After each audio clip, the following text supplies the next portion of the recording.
Welcome to the 2024 Creative Arts Conference. This is the third Creative Arts Conference that Rustenburg Girls Junior School is hosting, and we're doing it in partnership with the Western Cape Education Department. I would like to say a special thank you to our team at Rustenburg Girls Junior School who have been working tirelessly for the past 16 months. Our event director, Hendrik Marais, Tapelo Pukuje, Pam Heiberg, Odile Burden, Catherine Pike and Leah Adams.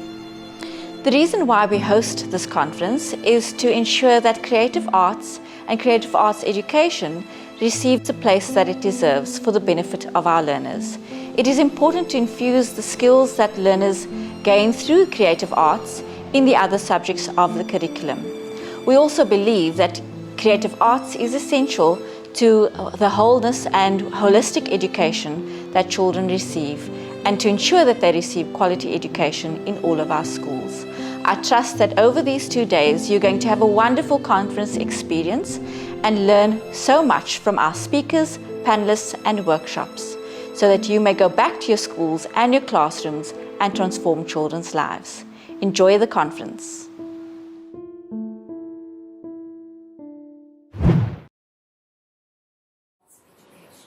Now, those of you who do not know Dr. Marlene le Roux, she is the CEO, as I said, of Artscape Theatre, but she's also much more. She is a tireless advocate for the rights of the disabled and the youth. Marlene is also the co-founder of Women's Achievement Network for Disability. Marlene, we cannot wait to listen to you, and we are so privileged to have you here. Thank you so much. Thank you so much that I can share my thoughts.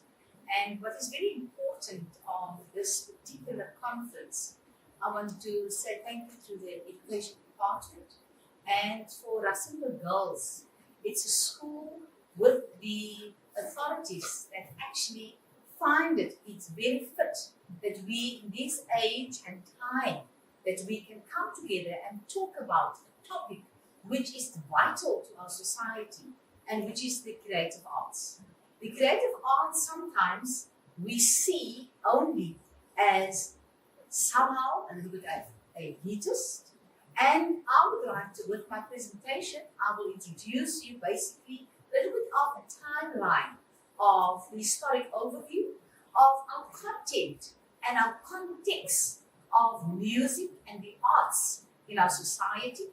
And secondly, I will talk about the programs that we do as a theatre. We're very privileged to do and have a partnership and a synergy with the Western Cape Education Department, which is vital for our learners. And then the third part, which will be in the trajectory that will be giving you some visual videos that you can engage with afterwards in how you can be active in your school, in your communities, and giving you tools that you're not going to say after this conference that I don't know how to ignite creativity in my society and to give hope to my learners. The first segment I would like to play to start with is somebody that hails from a very small town in Limpopo and is now gracing the world stages. And she's no other than Pretty Yendi, that started actually a music career by listening to an ad on TV. You keep your silence in the desert place and speak your secrets in the lightning storm. You hide the sun's face like a candle flame and send the star to keep a stable warm.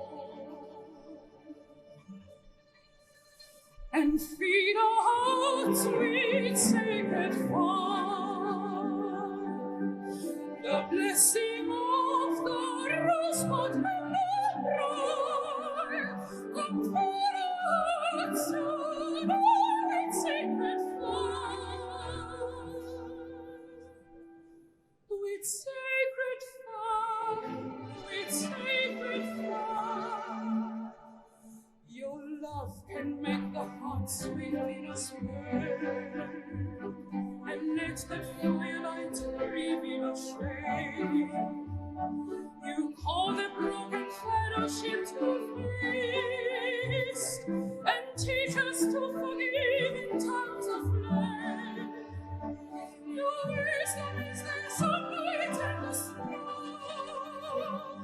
Your beauty is a rose not in the rain. You toss to know the shadow in light, and feed the hearts today with sacred fire. And feed the hearts with sacred fire. The blessing of the rosebud and the briar, come pouring hearts to love in sacred fire. Sacred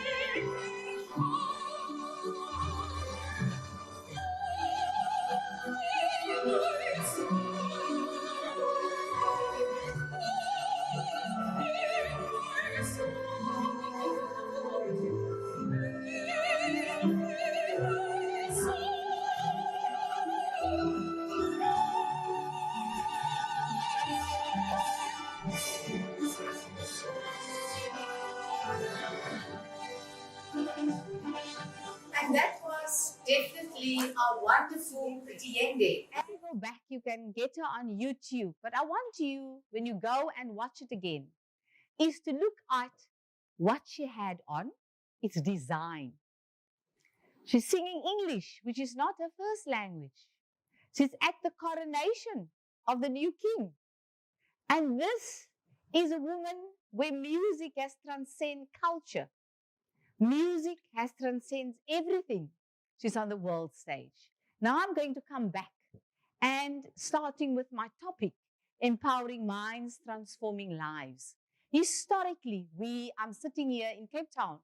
Yes, definitely historically, is that for me, is we never must forget that before the colonizers came, we had the koi and the sand. And rituals has been done through dance, through singing, through the feet, through the clicking of our tongue. And this was very important. And then it changed when we were colonized because it was seen as not being part of the Dutch way of thinking and living. Then another set of rulers came, and that was the British. The British came then, and then schools then was open for everybody. Now, before that, schools was not open. So then, in particular, as you can see on the screen now, there is a timeline that I've put you on the screen so that you can see how things have changed. Then from the Dutch, the British then came, and then schools were open, but it was still only for white people.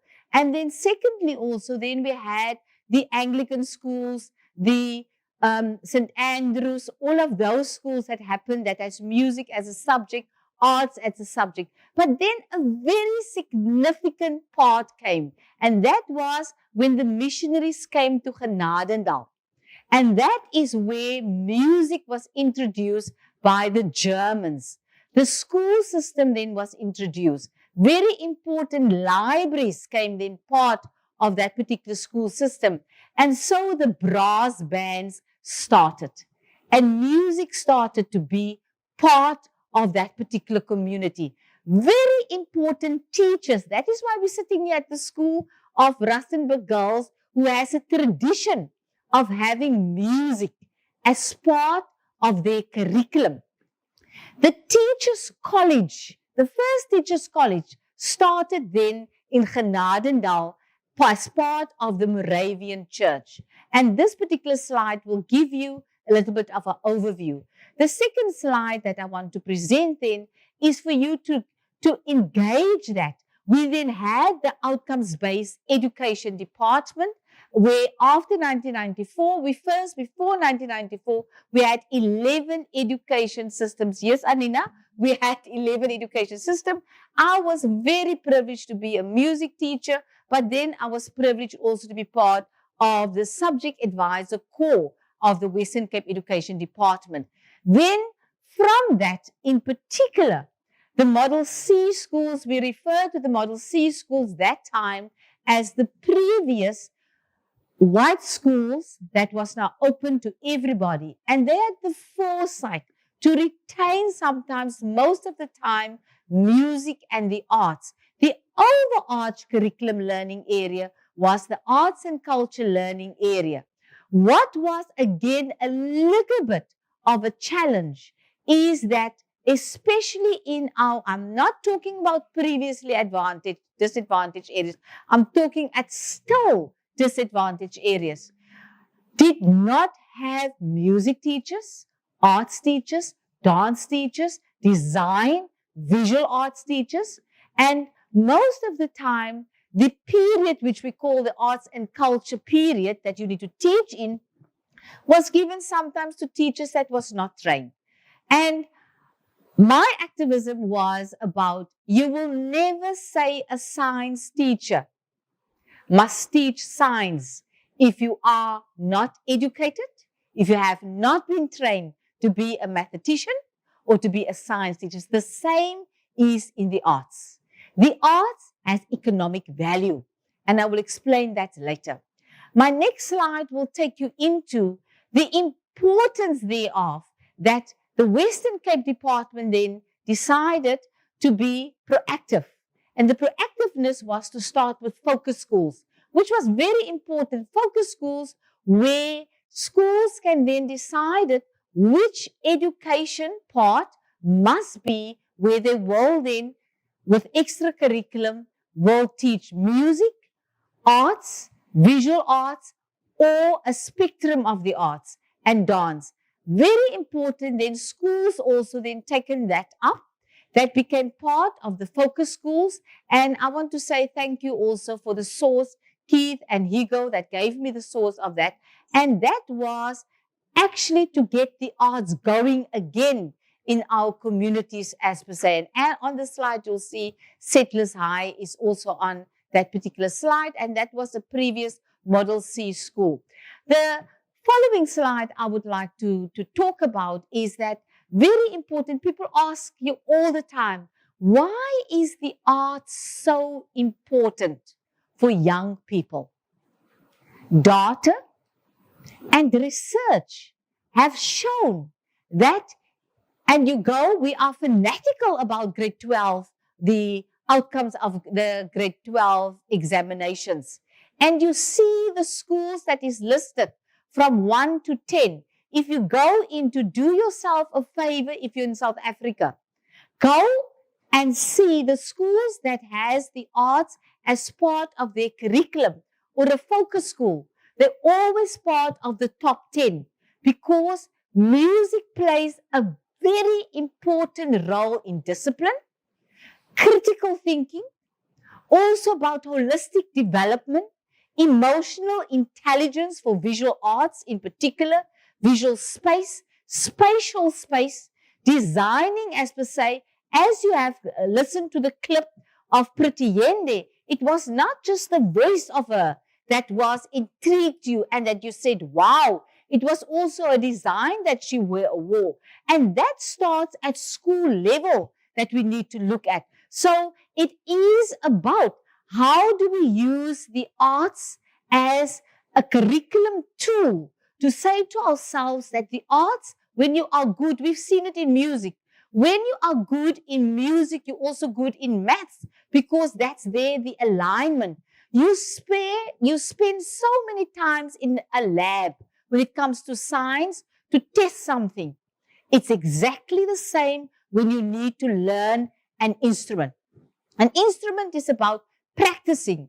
It is about critical thinking. It is about looking at the world differently. But music, it's also, and visual arts, it's also, and dance, it's also, it's a body of work that introduces you without competitiveness to the world and interaction with other people. And these are important toolbox and lifelong skills that you encounter if music and the arts are part of your curriculum. Now I want to take you a little bit into how we work together as a theatre. Now you were going to ask me, why is the theatre so involved in the arts? very important that when you have a curriculum and a subject, you need to apply that skill. And that skill in the arts we applied, and that is why in the beginning I said the wonderfulness that we as a theatre have, and I think it's a plus point, is that we have a partnership with the Western Cape Education Department, and that the learner can hone their skill on the stage as well. And when you're on the stage, you develop confidence, you are communicating with your instrument or with your poetry, with your dancing skill, you're communicating to an audience, you build confidence, you build how to project yourself, you learn discipline, because as a theatre, we can't wait for you if you're late. You also learn how to work in a technical space. You also learn to create your own marketing skills as well. You are then introduced to a world of not just lights and magic. You are introduced of job creation as well, because then you are introduced to see that you can be a lighting designer, you can be a sound designer, you can be part of a marketing team, you can be part of sound designer, because if you're a singer and if you're a choir and that sound technician mute you, you are gone. So what we're saying through being part of the education department, using the theatre as a tool to apply your skill is of utmost importance. And today you see on your screen reflecting that we have the youth classical music, we have the youth jazz, and in particular, Pretty Yende, that she was first part of our classical youth festival. And why did we have this platform? Is to create a platform for young singers to be able to sing with a professional orchestra, because it's not easy. Opera is one of the most, I will say, the most difficult art form, because you need to have drama, you need to be able to sing in different languages, you need to be focused, you need to move, you need to listen to an orchestra, and you need to project, and you need to engage with your audience, all in one. So the next slide that I'm going to take you into is basically also for you to say that the orchestra is not just being an orchestra, being a professional orchestra. They are taking the orchestra to the communities. They have, in particular, they have programs where they teach young people how to play the violin, what it is about the brass band. It's now not just Moravian Church. I want you to look at the link, because I'm trying to give you tools, you that's on this particular, teachers, learners, who are part of this conference, that you see we started out with the church. Now we are into the professional space, and that space is the Philharmonic Orchestra. And this Philharmonic Orchestra knows to be able for us to survive, we need to go out to schools, we need to go out into our communities to train young people, not just to be professional performers, but so that at the end, you come and listen to the orchestra. To pay a ticket, to be able to sustain that orchestra, we need a new audience. But in order for you to have a job as a musician, because we always ask ourselves, what is going to happen to me if I take up music? Is there going to be a job for me? I will say, yes, there's going to be a job for you. It's all over. It's not just about playing that instrument, but if you want to have a job in the music industry, it's about music literacy. You need to be able to read music. Secondly, also, that you need to start with your instrument very early. Now you're going to ask me, but Marlene, I'm in the Northern Cape. What can I do? That is why at this conference, we're going to give you links, how you're going to link with the orchestra, how we're going to empower you, how we're going to take you through these particular processes. So that is about the orchestra. Now I'm going to go to my next slide, and I'm going to tell you, if you are a person with a disability, the Sensorium X, I'm working with a New York in particular, New York composer. It is Paula Prestini. And I would like you to watch this particular clip, and I will talk after this.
You can't just step in with some brute force. Where you are today, you will find special needs schools, you will find learners with disabilities, and it's important the role that the arts can play. And this is about a non-verbal opera. Did you ever hear about a non-verbal opera? And it started with Paula Prestini. It's a New York composer, and Barbara Shanae, where Barbara's son is cerebral palsy. I also had the late Adam, is my son, who was cerebral palsy that couldn't communicate like us verbally, but communicate through different mediums. And in this clip that you have seen is that we have made use of the wonderful dances of the School for the Deaf and also the School Filia. So it's important that we look at arts, making the arts used as a tool to make people aware that every child matters. It's not a competition.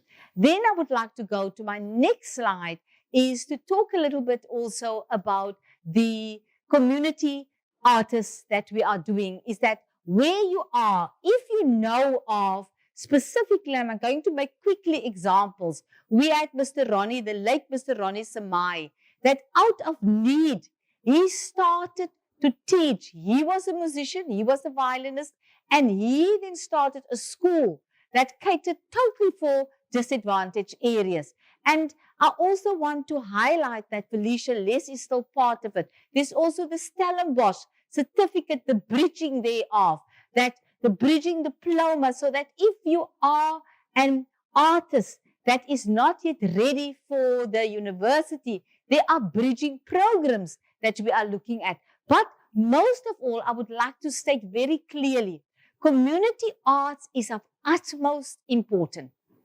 It is important that we are not just putting community arts aside. I come from the minstrels because I'm from Wellington.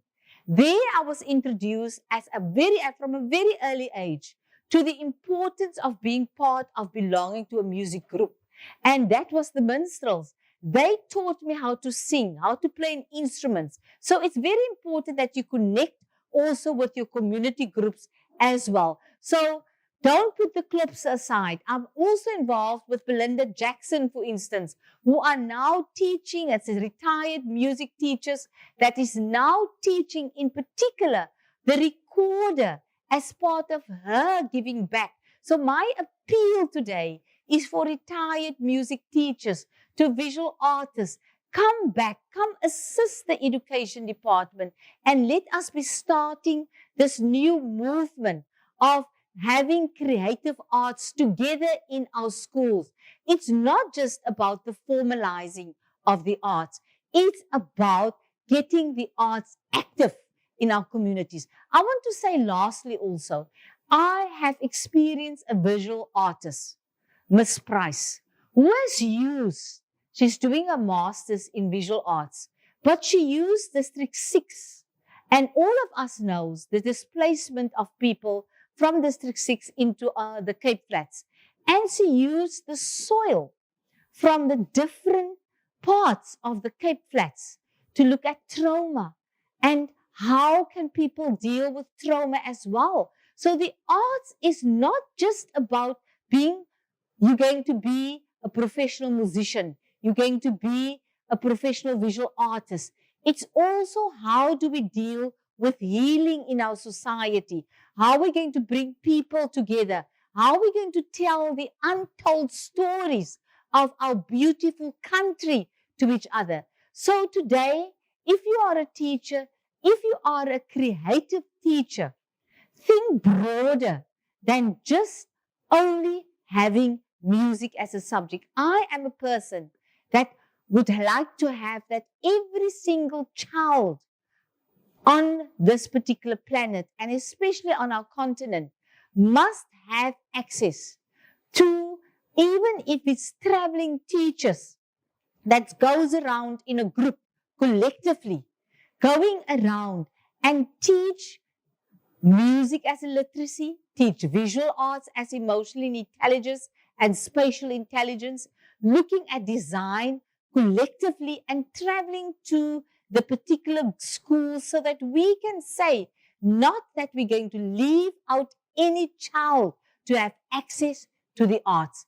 As a nation, we will be very poor and more poorer if we all the time put the arts on the back burner. My plea today with my keynote is for the creative arts to be on the agenda as first on the agenda, and not just sports. Sports is very important, but we must learn from sports. For sports are structured. Sports has sports clubs. They are actively in our schools. I would like to say our schools must start to be active. Our schools must start with clubs. Our schools must start to ask the organist of the church, like in those days, come and teach. If we are in a rural town, and if there's an organist or if there's a brilliant dancer, with the help of your curriculum advisor, with the help, even if there's only one curriculum advisor, only one subject advisor, only one music teacher, only one visual artist, it is important that we see how we rally around the community artists, the retired teachers, and how we as a collective, as a nation, because at the end, it is about the sustainability. It is about how are we going to connect with each other. And the best connection as human beings is through the arts. Let us together start and reignite that movement that the arts is vital for the society to survive. I'm going to end off to show you how collectively, as the beginning, I showed you how divided we were as a nation. Now I'm going to show you how the arts have helped through the artscape bring the different arts together on the stage. So if you were an audience member at our 50th celebration, all of us felt proud to be whoever we want to be with our diversity in one. And the only way we can achieve unity is through the arts.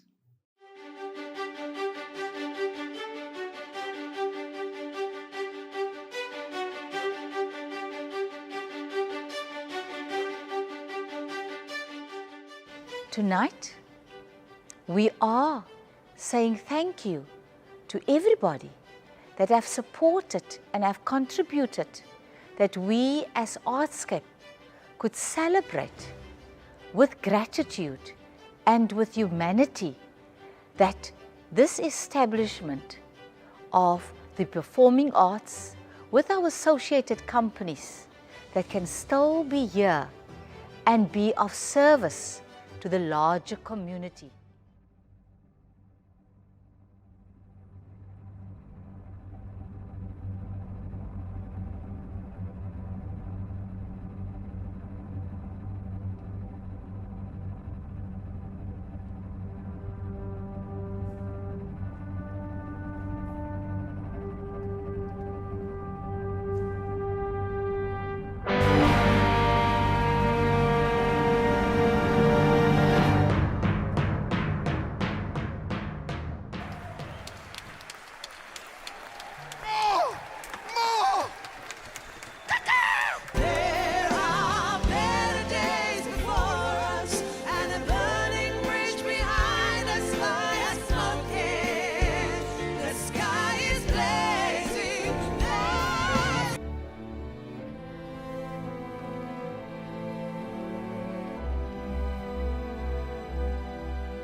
Very unusual way, I think I'm in love with you. In a very unusual way, I want to cry. Jerusalem.